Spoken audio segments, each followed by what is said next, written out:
Can you put Roundup on a garden before planting?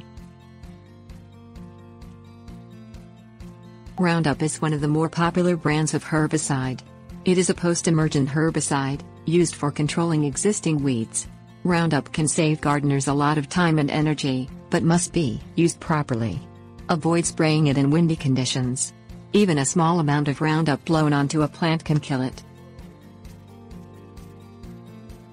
How it works. Roundup works by inhibiting an enzyme called EPSP synthase. This enzyme is necessary for the plant to produce proteins needed for plant growth. Therefore, once the plant has been sprayed, its leaves turn yellow, and the plant dies over a period of a week or two. Bed prep.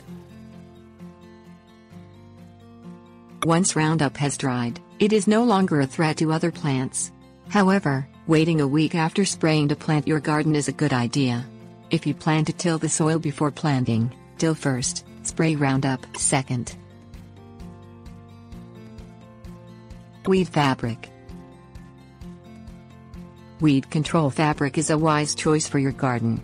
It allows moisture and oxygen to pass through, but prevents weeds from growing. After spraying Roundup and allowing it to dry, lay down the fabric. Cut holes in the fabric wherever your plants will go, and insert the plants. Post-emergent weed control. Roundup is a post-emergent weed killer. It is sprayed on the weeds after they have appeared in your garden.